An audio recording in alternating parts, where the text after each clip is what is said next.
כל השנה הלכות בכל יום מבטח לו שהוא בן העולם הבא. בעזרת השם, we're here at the Yeshivath, Shiru LaHaShem, Sterling and Southwest 40th Avenue, Hollywood, Florida. בעזרת השם, we're starting off the mitzvah, this week's mitzvah number 73 and 74.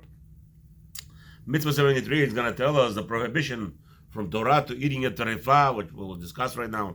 A tarifa basically means an animal that was slaughtered or killed by anything else but the proper shechita.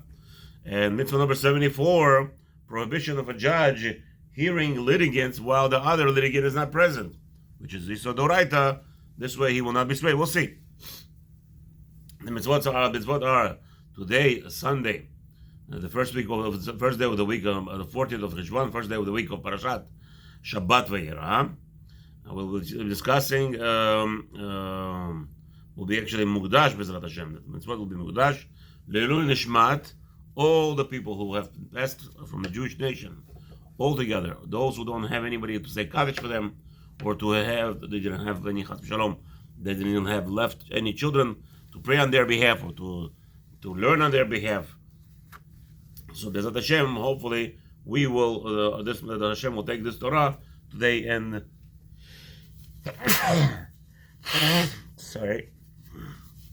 elevate their spirits from this learning. Also, refuah shlema to all the Jews who are in harm's way or harmed, or physically, spiritually, emotionally. Hashem should send them refuah shlema. ובכללם לחיה בת לאה, יוסף חי בן מפרת, יעקב ישראל דניאל בן אנג'לה, אמנון בן אסנת, אמנון בן בלהה, רחמי בן רפריחה, שלום בן רוזה, יום טוב בן רבקה, Baruch ben Yeshua, refuah shlema lekol cholei Am Yisrael. And also, B'ezrat Hashem should use this limud Torah to the kedusha of this limud Torah should go and help all the people who are in captivity, wherever they are, the Jewish nation, to be released freely, safely, and grow in Torah Almighty. B'ezrat Hashem, the Holy.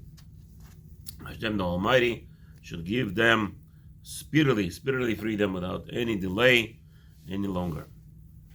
As we said, somebody's daughter is captured, right? This sick question that the Goyim are asking today. What is the proportional response to what the Muslims did, Hamas or whatever the Goyim, who cares who they are, what the names are, whoever the Goy is, what's the proportional response for the Jewish state to be? The Torah tells us proportional response. If a community, like in this case, a community of Gaza, government, no government, one state, they are state, they're not state, doesn't matter. Their community were secluded, and their community was governed, self-governed, like the Gaza Strip is, has kidnapped, as we see evidence that they took Jews to be their, whatever, the pawns for negotiating point, whatever, for rape. Unfortunately, whatever it is, it doesn't matter. We already have a lesson in the Torah. The Torah tells us there is no proportional response. The response is very simple: free the captives. Right now, we are to free every Jew, every last Jew that has been taken to Gaza, and which means we are to go in there foot by foot, kill every male, as the Torah tells us, anyone, old, young. If they're not protesting Hamas to return those kids, there should be riots all over Palestine, all over Gaza. Palestinians should be standing. They're not Palestinians, they're gypsies. Those guys, whoever lives there, they should be protesting. A big protest daily until every captive is returned. The fact that they are not protesting that all the captives should be returned. My child is kidnapped. I will do everything in my hands, and I should do everything in my hands to free them. So the problem is the Jewish people today, some recognize that it's their child kidnapped. I'm crying, it's my child kidnapped. How dare you kidnap my child? How dare you ask me what's a proportional response? 10, 20,000, a million Gazans should be murdered. I have zero problem with that until I get every last of my hostage back. Once they're all back, B'ezrat Hashem, then we could discuss what do we do with the criminals that are participating. But until then, until every Jew is returned, there is no such a question of its proportional response. We are to return every Jew safely home, and then we could discuss what to do. Till then, annihilate them all. That was the Torah, as we'll see later on in three or four parashiyot from today, where Yaakov's children go and kill every male that was in Shechem who was able to raise a rifle. That means even the 6-year-old, the 7-year-old, whoever could raise a rifle and harm a Jew, we are to annihilate them, and without any questions. Man or woman, it doesn't matter. A woman cannot raise rifles, that's not true. They raise knives. Anyone who attacks a soldier should be shot instantly without any delay. And even those that are not attacking, again, they should have protested. They should have made a big deal of Jews being captive. Your neighbor was captive. I don't understand you. What are you sitting quietly? Oh, it's okay. It's a Jew. It doesn't work like that. Every Palestinian in Gaza should have been protesting. Every Muslim in Israel should be protesting in the streets that the criminals should return our captives. If they're not doing it, annihilate them all, no questions asked. That's not the way to work. There's no proportion. Until I get my last captive back, I have a full right, according to Torah, according to God, to do everything possible. That means killing, no problem at all. Annihilate them until they realize what they are participating. There are citizens there, they should be protesting. And this evil American protests that are allowed in America by Palestinians are hate crimes, and every government who is sitting quietly and allowing it, they're criminals. They are real criminals that they don't understand. Freedom of speech does not allow hate crime. And this is a proportional hate crime, as we see. Anywhere a Jew is threatened, as soon as they pass by, they're being attacked or whatever. So you know it's a great hate. This whole purpose of free Palestine chanting is a hate crime, and they should be dealt accordingly. And the federal jails should be filled with this criminals and all the organizers. With that said, we're going to start today with LaHaShem Mitzvah number 73. Apologize, but that's the rules. With Hashem's help, we would learn Torah, and let's do that. So there should be freedom, that merit. We are prohibited to eat trefa. Trefa means ripped up animal. Meaning, let's say a lion attacked a goat or wolves, and all the very common wolves attacking goats. So they would harm the goats or sheep or even a cow. So the question is, if the harm, we'll learn right now, if the harming of that animal will not allow it to live a longer enough life, then even if you do shchita, would be trefat. Shneimar, it says in chapter 22 of Shmot, pasuk lamed, ubasar basadeh trefa lo tochelu, the meat, the flesh in the field, which is trefa, which was ripped, you are not to eat. Umashmaut hanigle, the point over here is, בכתוב זהו להזהירנו על בהמת רשת טרפה, זאב או ארי בשדה. The obvious clarity of this pasuk is that we're talking about an animal that was attacked either by a wolf or by a lion who was damaged, and now ושטרפה בעניין שהיא נטויה למות בטרף ההוא. And trefa means that it was harmed in a certain manner that with that harming, it will not live a long life. It will die within a short period of time. We'll see how long time.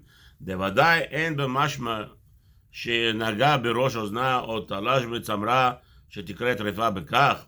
We're not talking about a lion bites off its tail or bites off its ear that will harm it and that will die. No, we're not talking about that. אלא ודאי משמעות הנכון, והרבלה מצייד בכך הוא שנטרפה בכדי שתמות לשעה או לזמן קרוב בשביל הטרף ההוא. We're talking about specific harm where from that harm the animal will die. A lion hits it in the chest, and the protrusion goes and punctures the lungs, which we know within a certain time the animal will die, or bites off its heart or something, half a heart. And our sage said,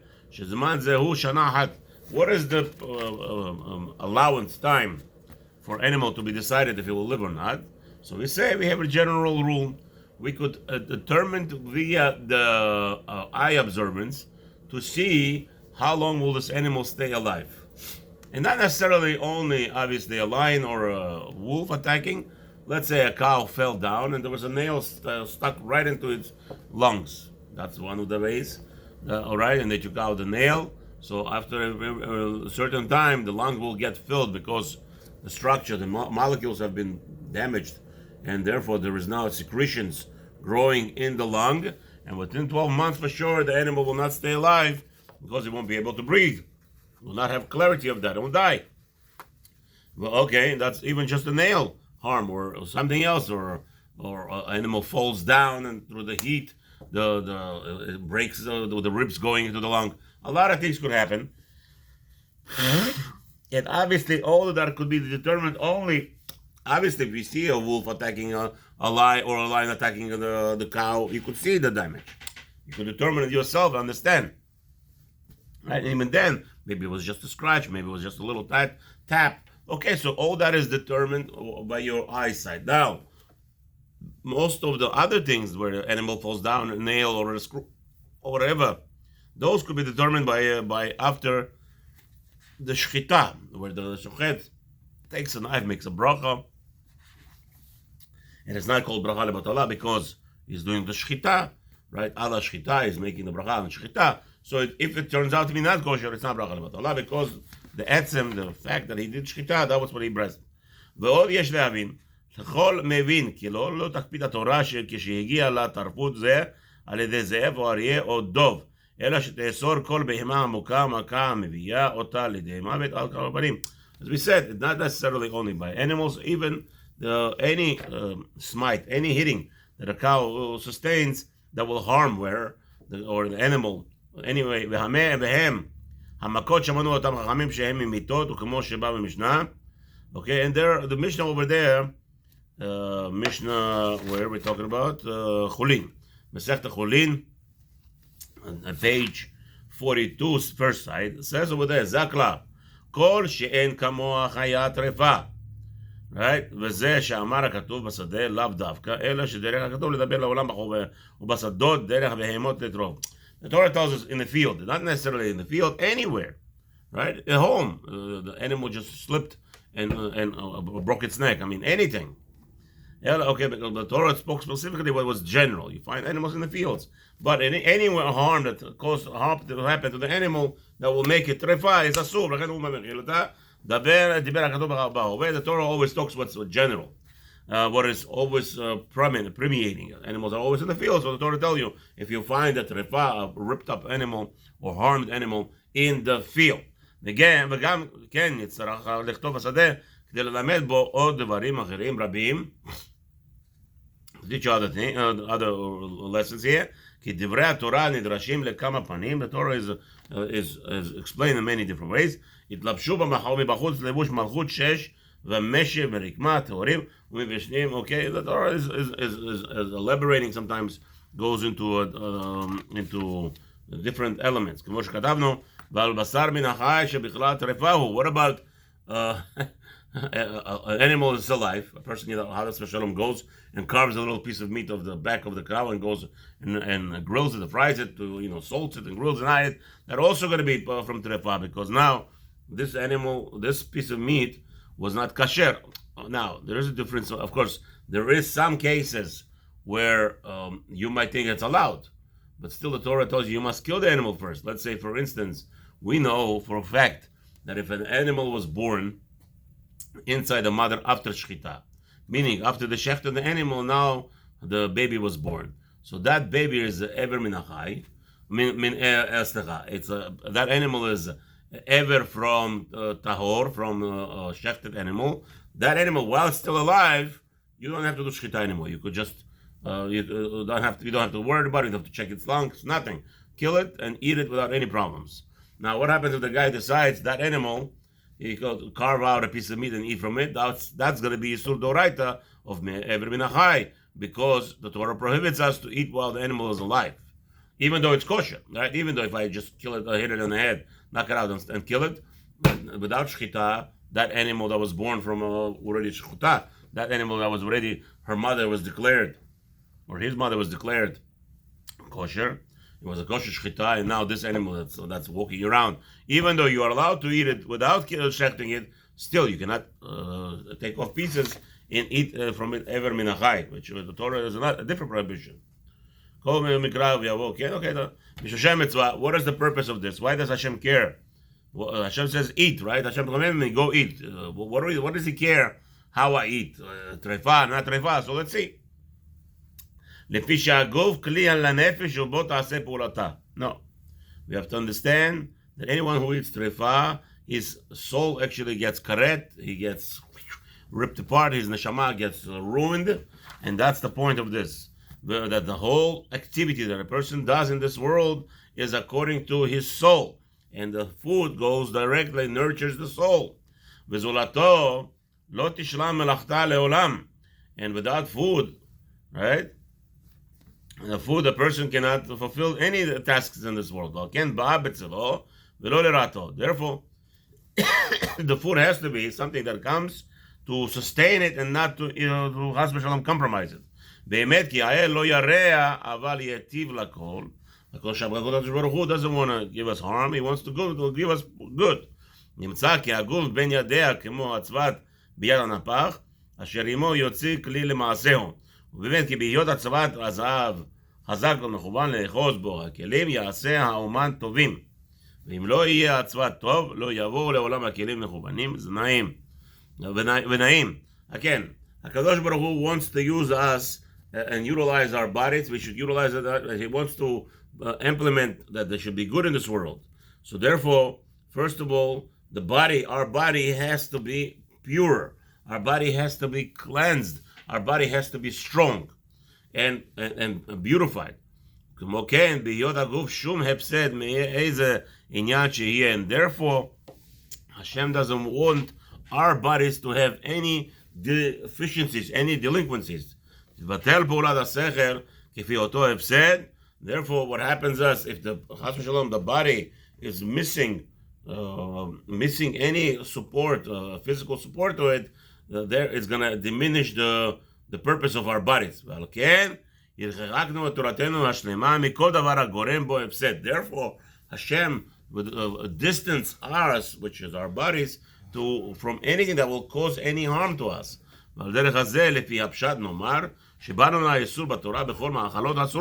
Therefore, because of that, the Torah has specifically prohibited us from consuming anything which is prohibited that will harm and make our bodies deficient.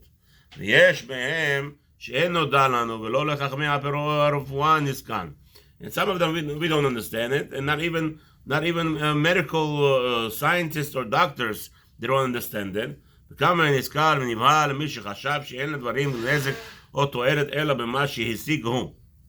again, what is the real reality and understanding of all those that they could harm us through all those things that are consumed not kosher? And again, so that's the thing. Many people ask me, I fight with OU, I fight with all the big hashgachas, right? For instance, beech nut cereals for babies. OU says it's kosher, right? And then you take a magnet and you take a look at all the, and you pull it, or you put the beech nut cereal into the bag, Ziploc bag, and you pull a magnet, and all of a sudden you see all the metals come out from it. So you'll say, wait a minute, Rabbi, so what do those metals come out? It's inside the food, inside the cereal, and lo and behold, the government of America promotes it, and it says it's okay to put metals inside the baby cereal. But it's going to damage the babies. The metal hurts babies. Why they're doing it? I don't care why they're doing it. There's a lot of explanations. One of them is to have medically unsustainable society, so the people are always visiting the doctors. But again, so the question begs, how does OU grant permission for beech nut cereal to be consumed by Jews? So the Torah tells us, so they answer you, the OU will answer you, thank you. The OU will answer you, the ingredients. OU cares about the ingredients, that everything is kosher, there's nothing trefa, so they don't care. That's not what kosher means. Kosher does not mean that there's no trefa here, there's nothing asura here. Yes, we just see right here, if the whole purpose is that our bodies should not be harmed, and that's what Jews understand. That's why I fight all the hashgachas that they give hechsher. They say it's okay to be consumed by a Jew this product where they know for a fact this product harms. They have, for instance, Red 40. Red 40 is made out of coal, charcoal, made out of rubbers, made out of such a crazy ingredients that Europe actually outlawed it. It's illegal for people to use to put Red 40 in Europe foods. And in America, it's every candy has Red 40. Everything that has color, red, yellow, blue, it doesn't matter. Red 40 is there. And America, so you ask the Hashgachas, why is that okay? Well, it's not taref. It's not taref. That's the answer that you're going to get from all the Hashgachas. But you're saying the product is kosher. You're saying kosher. Kosher does not mean not taref. Kosher means it's befitting for a Jew to consume it, and it's not. Red 40, any chemicals, I said very simple. If you take the ingredients and you can't understand the ingredients, those are all poison, they're harmful, and it's not kosher. How dare any hashgacha give a word kosher, meaning befitting, for a Jew to be consumed, but in reality it is going to harm you.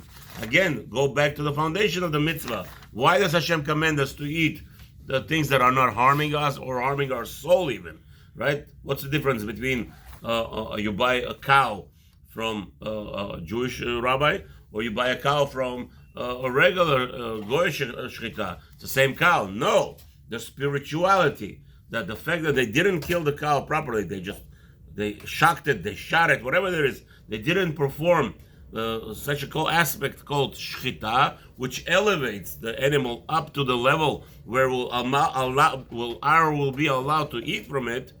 Again, that will not cause harm to my soul and my body, and that's one of the main reasons over here. Now, what is the punishment for that? Anybody who consumes trefa, I already explained, his soul is ripped apart from his from his body, and there's a grave harm where a person will not be able to serve and fulfill his task in this world. Now, what happens to a person who's warned not to eat, right? And he still eats? Yeah, he gets lashes. Okay, because also if he eats 28 grams or more, okay, okay, so over here, okay,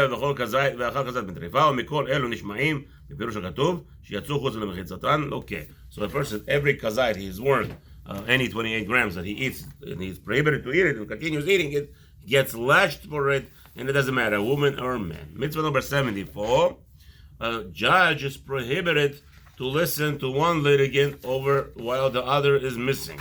As it says in the Torah, mitzvah number pasuk 20, pasuk 1 in chapter 23 of Shemot, lo tisa shema shav, v'tam lefi shebnei adam yidabru divrei shav shelo b'pnei ba'al dinam. People will. The purpose of this mitzvah, obviously, the Rabbi explains to us that how do you know the litigant is not saying the truth, because he will not say the truth most probably. But once a real litigant is in front of you, they will be more worried of not saying the truth. Mitzvah dayan hazeh kedei shelo yachniz benafsho kezavav shel echad mehem. And therefore, the Torah tells the judge when one litigant is not here to make sure that there is no falsehood. The judge has to make sure the other litigant is here, where a person will be more concerned of saying not truth. But today, I don't know. Today, everybody lies, even in front of the judges. So still, it's not allowed. Also, it's a warning for a litigant. He's not allowed to speak until the other litigant is present. The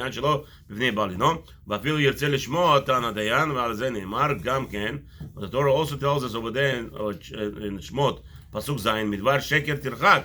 The judge is commanded to stay away from falsehood. In Masechet Makot, chapter 23, Daf 23, But Aleph, the first side, Shezo Alav, Kolel Mesaper Leshon Hara Umekablo Umeid Edut Sheker. So there, a person, there's a lot of prohibitions if the judge hearing a litigant on his own.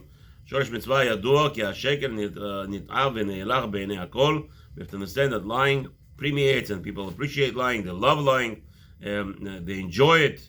And the end of ma'us mimeno, but we have to know that there's nothing more despised by anybody the lie. People enjoy the lie because the lie is construed in a certain manner that what people will appreciate. Oh, that it makes like a little sense. But in the end, we have to know that chas v'shalom. That in the end, we know that is when you find out that the guy was lying to you, right? what makes the lie so juicy? Because it's designed to make it juicy for you, to make you hear what you like to hear. But in reality, it's not true, and we already know that everybody gets frustrated and gets disappointed and gets turned off from witnessing that everything was told to him was a lie. And therefore, Hashem wants us to stay away from it, as again misleading people, right? Sometimes we say vidui, a person appropriately. When we say I lied or I misled, it's talking about a person's behavior. He looks in public like a rabbi, and then he does whatever he wants. Chas v'shalom. That is one of the worst behaviors that a person do. So again, there's a lot of when we'll get to the mitzvah of the prohibition of lying, we'll discuss. But that's over here. It's a part of it that will cause an individual litigant in front of the judge, since the other party is not here, right? So he will lie, and unfortunately, that's happening in the world. So Hashem wants us to prevent that by not listening to him in the beginning. So the rules can be discussed. If you want to learn more deeply about this mitzvah, it's in Shavuot, Masechta Shavuot, page Lamet, page 30, Shekol Dayan Sheyodeh Bedin Shehu Mirma Shechayav Listalek Mimenu. So over there, the rules are a judge which already swayed a certain way, he should stay away from judging. There's a lot of rules involved, and go learn them. Obviously, the males are prohibited to hear the litigation from one witness at one witness without the other. But women are chas v'shalom, nothing to do with being judges. Therefore, this mitzvah is only for males. Okay. But again, if a woman came to be judged, the judge has to listen to her only if the other person is present. So then the Torah tells us over here, since there is no physical action and the judge didn't listen to Torah and heard one litigant while the other litigant is not present, he broke the Torah, and he will be punished as such because the king commanded and he did not listen. LaHaShem will continue, hopefully more mitzvot tomorrow. And now it's about time to get started to daven. Let's do it.